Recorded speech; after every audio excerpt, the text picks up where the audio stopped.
You're listening to Achtung Millwall, broadcasting from the beautiful South Birmingham. Accept no substitute.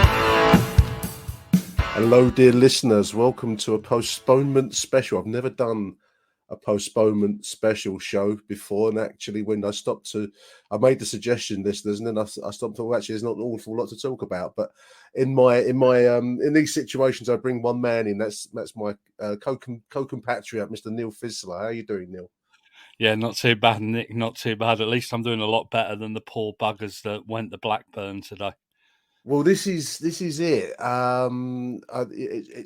really rankles. This postponement, listeners, today rankles in a way that I don't know. It just almost speaks volumes for football's disdain for its paying customers.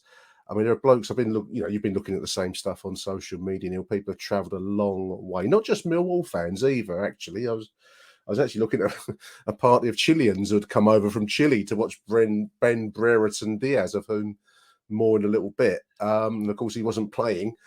And then the games got postponed. So how's your luck generally? I don't know. I mean, this has been a shambles, Neil. I don't know. There's no other word for it today, in my opinion. Absolute shambles. I think this is where football really lets itself down. They must have known that there was bad weather on the way, because they have all kinds of radars and access to this, that, and the other these days, don't they?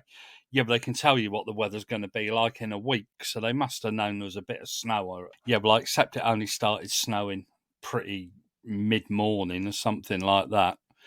But then at 12 o'clock, yeah, well, you can predict it. I think Exeter called their game off yesterday because of something that might have happened. And it just makes a mockery of the whole thing. To say it's on at 12 o'clock and then to say, but we're going to have another look at 2:15.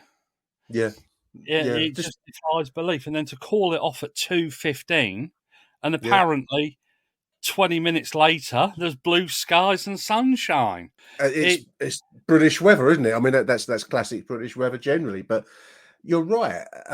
Snow is predictable. They track it on radar. They know travelling is going to be difficult. I mean, we've had in London we caught the brunt of Storm Eunice yesterday. We've all seen the damage to the O2 Stadium and other places too. I've seen church spires coming down across the country and trees galore.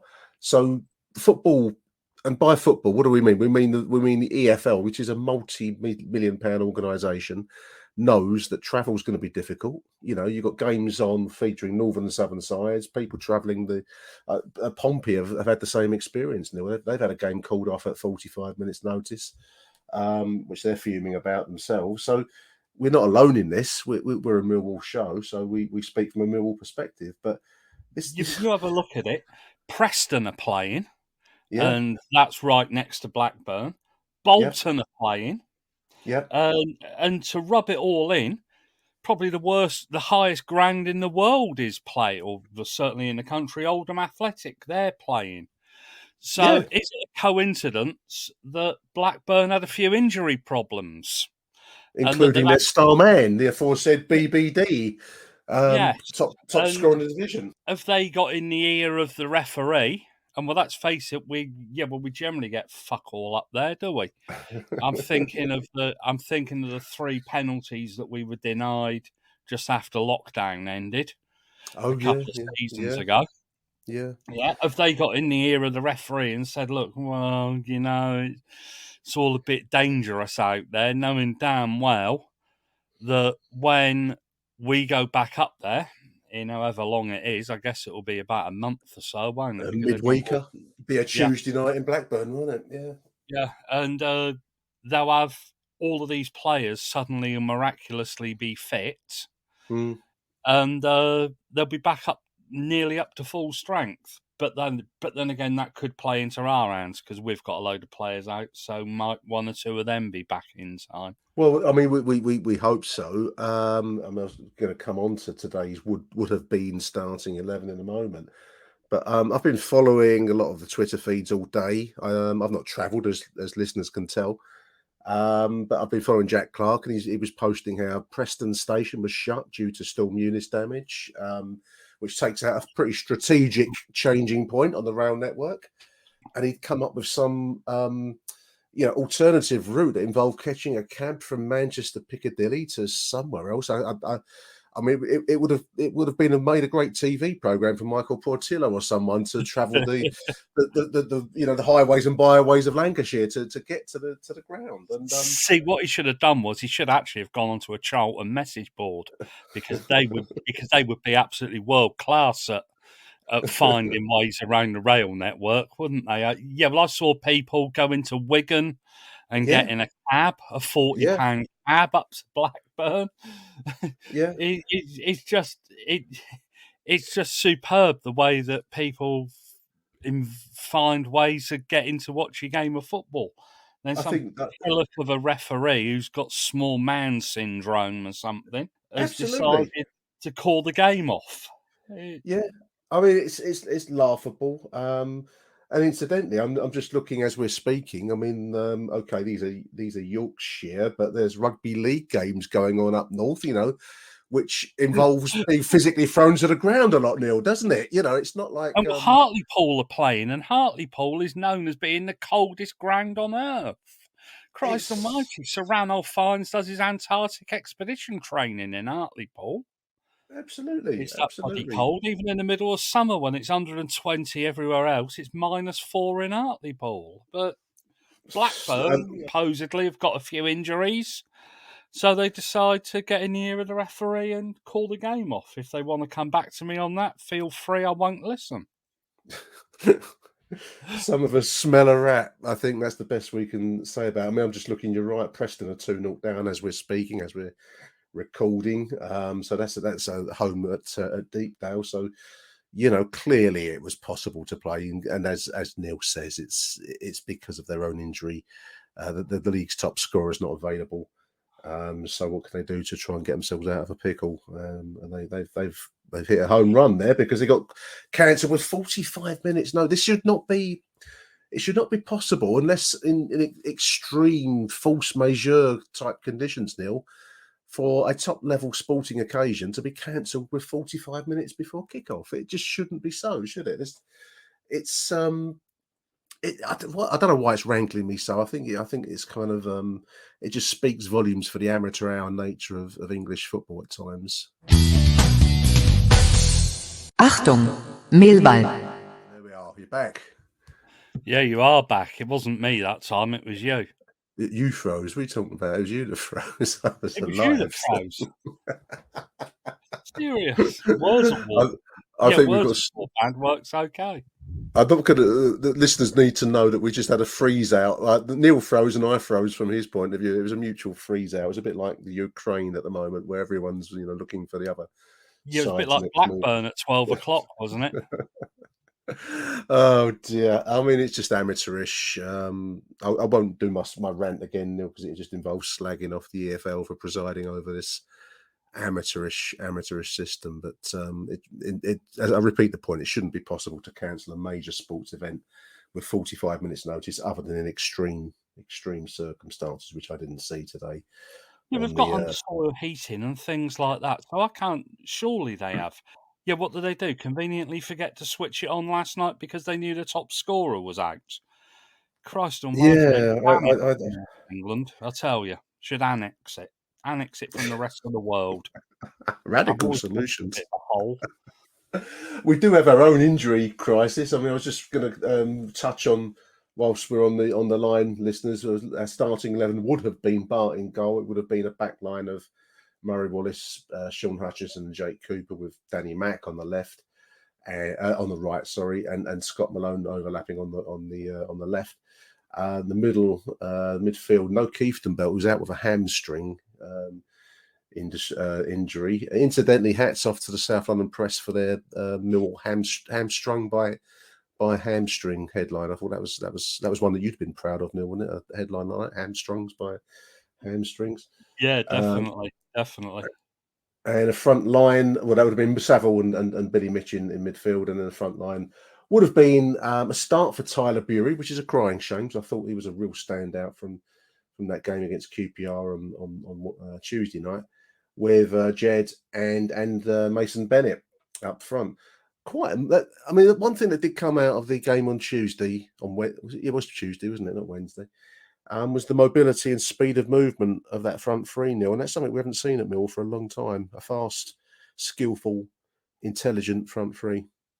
Yeah, we complained about the injury problems that we've got, but it's actually forcing us to try some different things. And I totally agree with you. Tyler Bury is well overdue for his first start. He's been absolutely magnificent in the couple of games that he's come on for. Of course, he had a longer run out on Tuesday night, but caused them infinite amount of problems. And he caused whoever we played. I forget who we played last weekend, but he caused Cardiff, wasn't it? Cardiff, he caused them quite a few problems when he came on, didn't he? Towards that little run out, and I think Mason Bennett's probably in the middle of his best run of form since he's been here, hasn't he? He's purple patch, yeah, absolutely.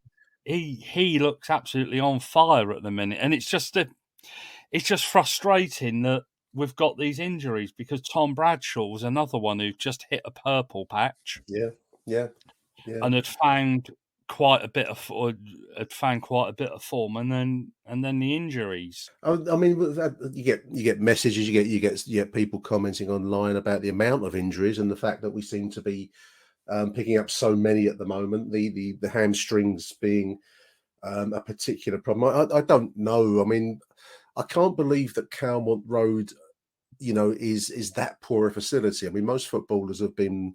The modern footballers are highly tuned thoroughbred, Neil, isn't he? So not like the boys from the past, but they will all have been, they're playing on grass at the end of the day. It's not that bad a place down. I can't believe the surface is that poor at Calmont Road. I think it was in the days of Bobby Backache. the butcher of Downham was. But I'm led to believe that they've relayed the pitches there a number of times. Well, maybe it is. Is it something to do with the strength and conditioning? I don't know. Maybe if somebody knows, let us know. But there's something wrong because the number of hamstring injuries and ankle problems and knee injuries that we're picking up, it's just not real, really, is it? It's beyond. It's a lot. I do agree. I mean, I know that the club obviously are overseeing this relocation to the new training centre once it's been set up out near Fulham and Brands Hatch out that way, isn't it?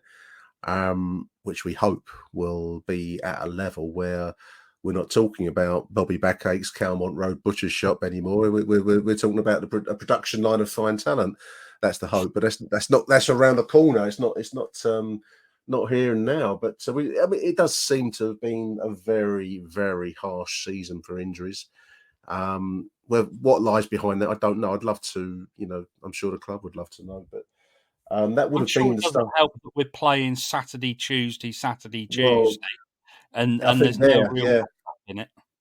There it is. I think that was the point I was going to make. We said when we did our history show, Neil, what is a relentless February. I know that COVID has obviously caused postponements, and now here we are again today, speaking on Saturday afternoon with another postponement to fit into the schedule. But I do believe it's just the sheer relentless pace of. I mean, last season was a condensed season, and I think this season has been pretty much Saturday, Tuesday, Saturday midweek, and I think it does take its toll in the end, doesn't it? We don't have a deep squad, do we? We're the best one in the world, so it must. I think we've had a bit of a longer pre-season last season. We did have a pre-season, I think, before the lockdown season.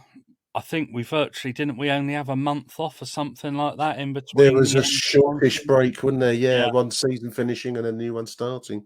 3 or 4 weeks, something like that. It wasn't long. Yeah, and they managed to, and maybe it's a culmination of all the football over the past couple of months, but it doesn't help when we sign a player in Luke Freeman and he plays for what? 10 minutes or something. 13. Get it right. 13 minutes. I was a witness to the 13 minutes of Luke. Yeah.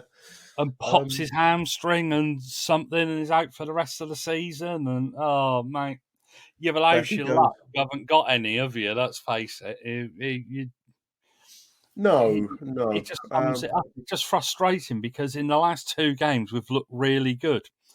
And we had the chance today to go up to Blackburn to win a game of football because they were suffering some injuries. And you'd have fancied us for at least a point today, I think. Yeah, I mean, I think Blackburn minus Ben Brereton Diaz, are a very different proposition to when he's playing. He's really a form striker this season, and he wasn't going to feature today. So, as you say, I think the point would have been, if not more, I would have been on Mill's agenda. I mean, that starting 11, actually, just going back to the first team today. I mean, you can talk about the bench, which I think is where our thinness comes through a lot, because the bench today, George Long, Alex Pearce, who, opinions will vary. Conor Mahoney doesn't seem to be able to buy a game a start at the moment. Dan Ballard back after injury. George Evans, again, jury's considering his case at the moment, aren't they? And then we've got Tyrese Briscoe and Zach Lovelace from the kids. And great to see them. But the fact that there's 2 kids sitting on the bench does rather imply that we've gone through the trousers. We've gone through the arris of the trousers now, aren't we? And our pants are showing, because that's what we're coming down to. Great to see them get a chance. Yeah, but But I think H made the point last week that on the post-match show we recorded last week, that really probably Rowett doesn't want to use them. I'm sure He's actually being forced into it. But at the moment, you mentioned Conor Mahoney. Yeah. You can't see Conor Mahoney getting a game anyway, because he's got Bury and Jed Wallace in front of him. Yeah. Probably actually got Oliver Burke there now as well, if he wasn't injured. Depending on his recovery. Yeah. I think he had a scan. Yeah. And then he brought in Luke Freeman as well. So where does that leave?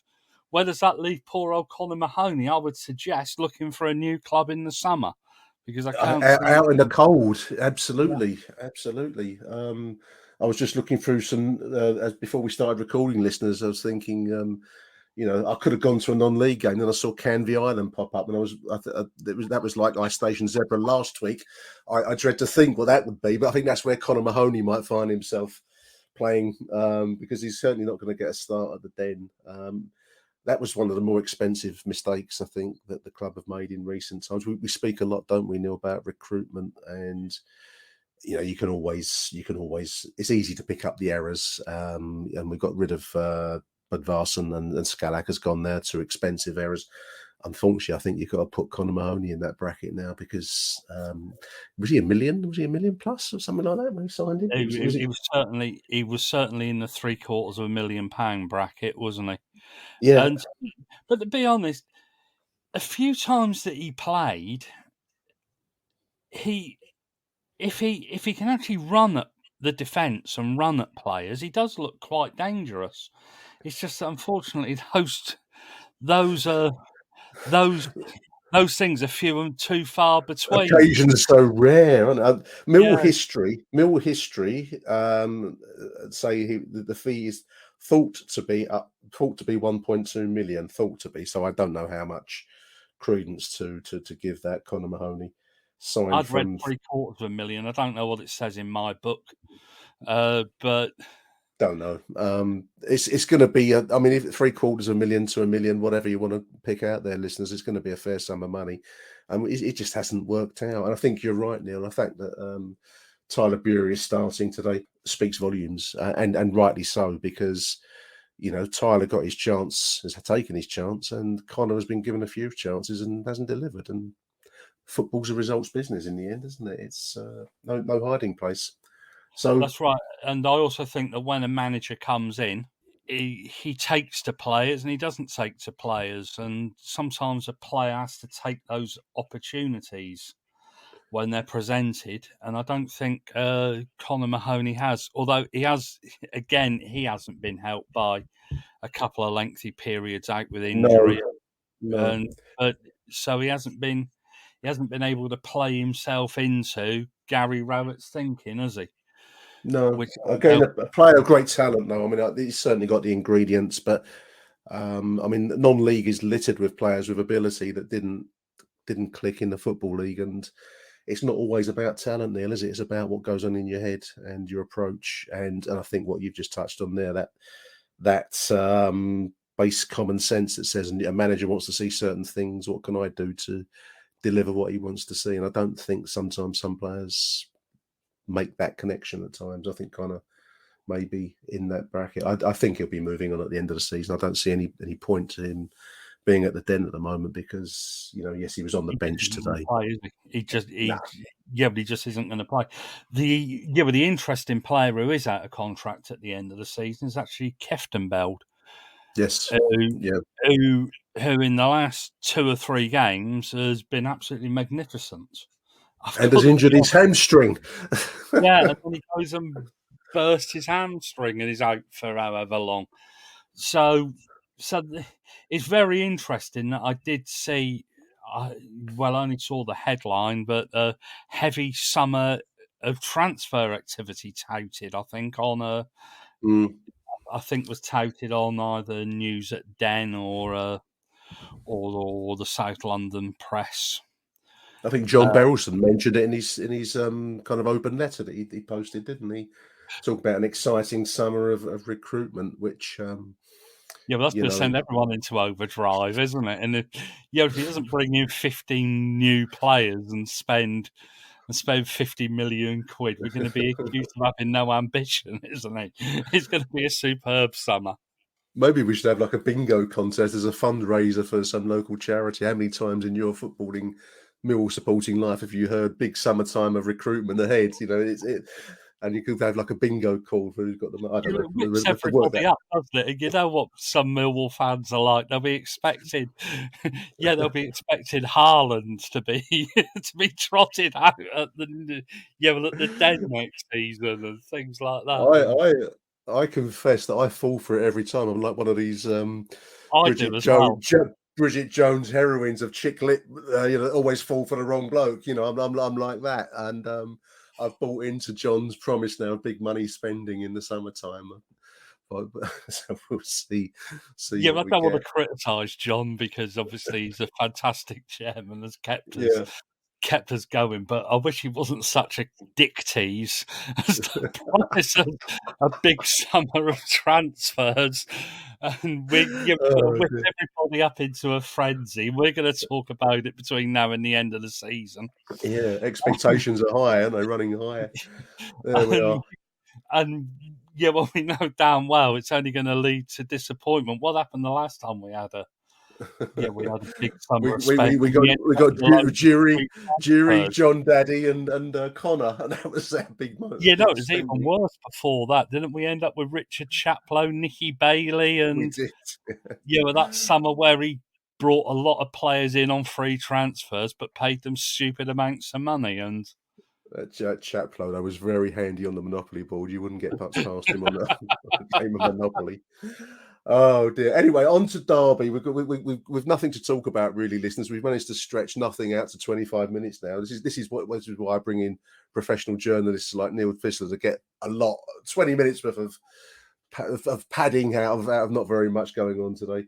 But we've got an away fixture now Wednesday night, Neil, at Derby County. Wayne Rooney's Derby County. Wayne Rooney, yeah. I'm torn between whether to watch this documentary series that's on Netflix. Was it or I've Amazon watched Prime? it. Yeah, I is saw it it on Amazon. Is it good? The snippets I've seen seem quite interesting. It seems it's quite sanitized because obviously it's done from his point of view and his agent's executive producer, but it does address his nocturnal activities with grandma issues. Okay. Yeah. And Colleen talks about that, and is she good? I was like you. I was very sceptical, and a good pal of mine, who's a football agent, sent me a message and said, "You've got to watch his Wayne Rooney thing." One night or one evening, so I switched it on, and it was quite good. It's watchable. It's not brilliant, but it's definitely watchable. It I'll does have to have a look. Insight into him. I watched the nearest. I haven't watched one for a little while. I started to watch the Manchester City did one, which was, and like you've just said, it was very sanitized. I think with these Netflix docu series or whatever they want to call them, they start, and if you have to keep remembering, they start from the premise that this is this is to promote the interviewee. It's not like Jeremy Paxman trying to pull apart a prime minister or a potential prime minister. This is actually ultimately for the promotion of Wayne Rooney rather than the to get to whatever you might call objective truth of him. So I will have a look. The Manchester City one that I watched, which was on a few years ago now, was okay, but you did get a sense that the cameras went quiet at certain key moments when. Yeah, the maybe Tottenham one was quite good when Song was that and the goalkeeper okay? I had a haven't punch seen it. up in the Yeah, dressing room. I think it was the goalkeeper, wasn't it? Was it Sung and the goalkeeper had a punch up in the dressing room, and they actually showed it, which okay, was fair play. I mean, that's the kind of thing that didn't quite happen. worth it. But Yeah, actually, I think just as we're talking about this, didn't Casey Keller once write? He was doing a doctorate or a dissertation, and I think he did it on his Millwall teammates, did he? Did he? and wouldn't ever show it to them. I think at the time that would have been quite a I that would have suppose been quite.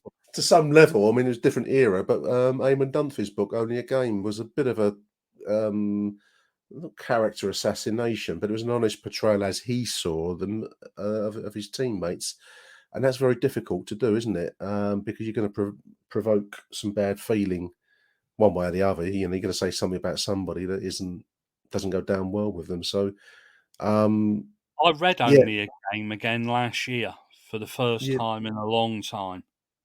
Probably I've matured a bit since I read it, yeah, yeah. and it is anybody that hasn't actually read it. Any of our younger listeners or any of our older ones, Only a Game by Eamon Dunphy. Get it off of Amazon. It's a diary of a season of Millwall in what 70. 73, 74, I think it is. I Yeah. think it was, yeah. Because he leaves, doesn't he? He goes to Charlton at the end of the season when he's kind of like an outcast after being a then mainstay for through the late 60s and into the early 70s. And I read it a bit like yourself, maybe. Neil. I read it when it came out, so I would have been about 15, 16 when it was published, and I bought it from that shop that the club used to have up on the old converted chapel. It was a club shop miles from the ground up near New Cross Station. And I went up there to buy it, and I read it. And I think as a teenager, I suppose I didn't appreciate the layers of what was really going on in the book. And I think you have to read it as an adult, as a man, to understand that that's a livelihood that's playing out towards an almost an unknown finish at the end of it. There's a lot in the book. It's well worth a read. I agree with you. It seems one of the classics of the genre, isn't it? Yeah, I know everybody goes on about a couple of Gary Nelson books and things like that, but they were honest. But I think this was the first one of its kind, and it was groundbreaking stuff, and it is brutally honest. And Dunphy wasn't liked by an awful lot of his ex-teammates. If you speak to No, Brian King, he hasn't got a good word to say about no, him. he doesn't. He doesn't. No. He blamed Eamon Dunphy for us not getting promoted in 71, 72. I mean, I suppose it still hurts. I mean, I know when I've spoken to Brian in the past, and I was lucky to do an interview with him on this show, and it still hurts the fact that we didn't get promoted, and it still digs, and the fact he didn't get capped for England, I think, still digs. It's still after all these years. I mean, what's that now? It's 50 years ago nearly. Yeah, It still unbelievable. hurts. Still hurts, but there we are. We've come far from Wayne Rooney and Derby County. That's Yeah, another they're doing winnable quite game. well. Yeah, but they're doing quite well since they've. Whatever you think of Wayne Rooney, he has done an absolutely magnificent job there. They've been caned by the EFL for Yeah, 21 points yeah, deduction this season, which would be enough to break anybody. absolutely. They did what as it stands, and we're recording, 7 points were within safety.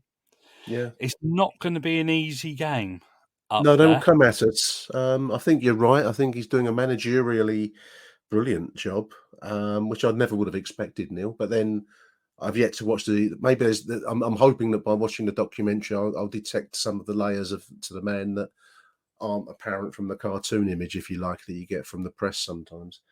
And he creates himself because they can only report on what the player's done. But I do think it's going to be a difficult fixture.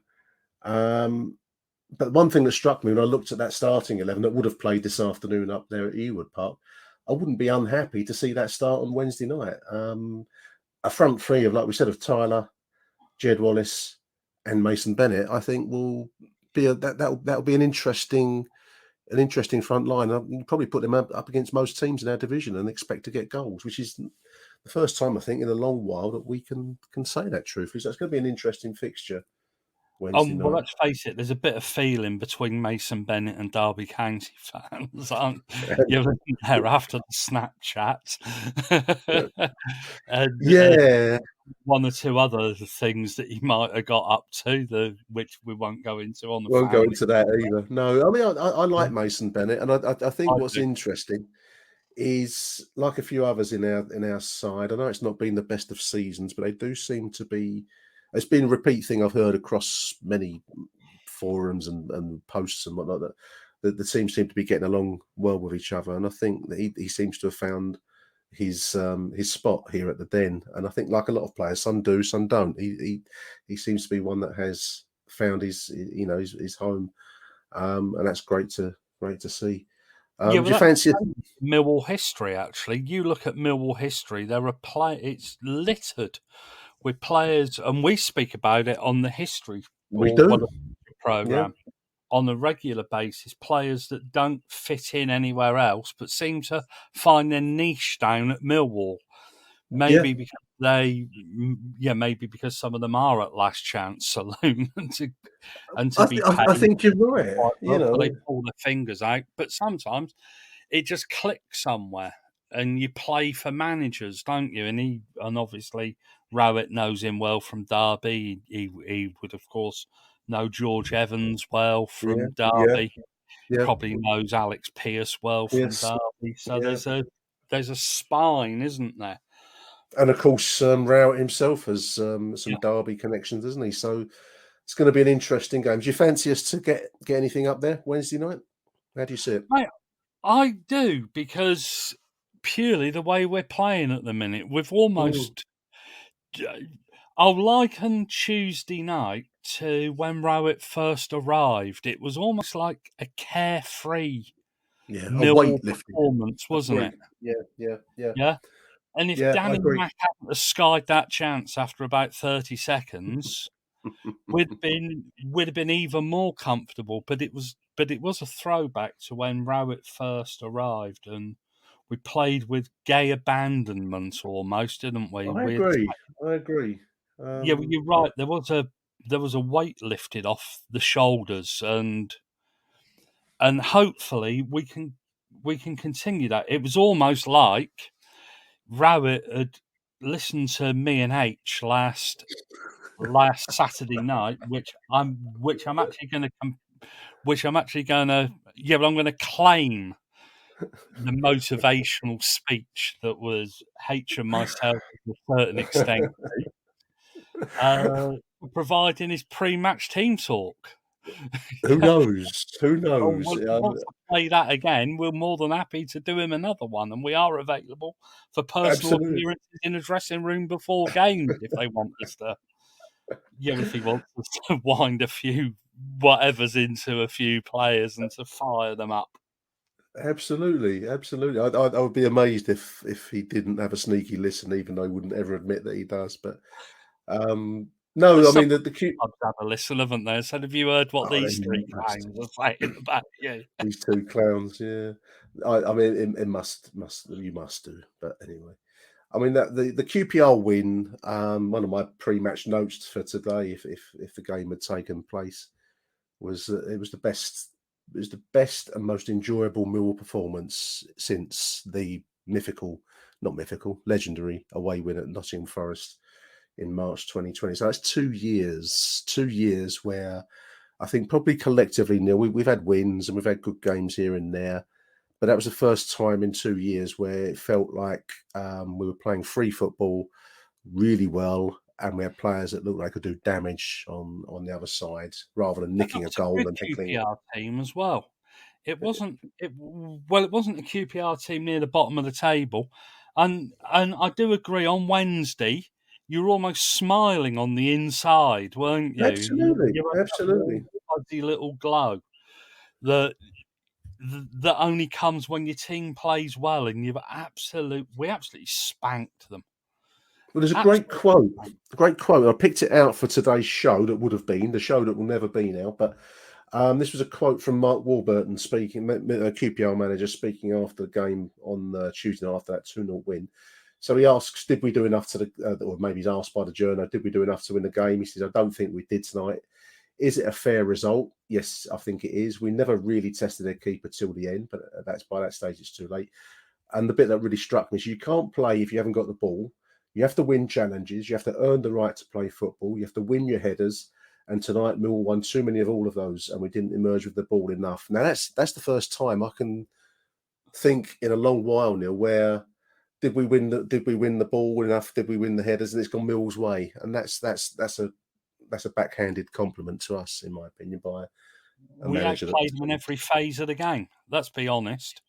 Yeah, and confidence would have been high today. It would have been, because we'd have gone in with that in our minds, and it's just a shame that some upstart referee. There we are. I'm trying not to question his parentage, just in case there are people travelling back and they have got children listening in. I think I've swore once. We can. It's Millwall. We can live with it. We just have to take the confidence on to Derby on Wednesday night. Just want to complete by saying well done to the fans that did make 400 apparently made it all the way up to Blackburn for today's game. To be called off at 45 minutes notice is shocking, and hats off to everyone that travelled all that way for today's game. Also hats off to Neil for dropping everything and doing a show, which I'm hoping I'll get it edited fast and furious and get it online so that at least some of the chaps can listen to something on the way back on the trains coming back to London. Big thank you, Neil Fissler. Really appreciate it, mate. You would be safe to everybody who is travelling back, and hopefully you have a few beers and deaden the pain. Agreed. Yeah, basically, and you will get home safely, and we deserve free bloody tickets and the free food. I think weren't Blackburn offering consolation free food, perishable food if you went into the turnstiles, and absolutely. Yeah, but at least giving it a program from the postponed game will now be worth something if you bought one. It'd be a rarity, wouldn't it? There we go. Enjoy your trip back, lads, and hopefully you've enjoyed the show today. So until after Wednesday, from Neil and myself, it's Arrivederci Millwall. Bye for now. Thank you for listening to Achtung Millwall. If you enjoyed the show, please head over to Apple Podcasts and leave us a cheeky little review. Arrivederci Millwall. Till next time. Who do you want to watch?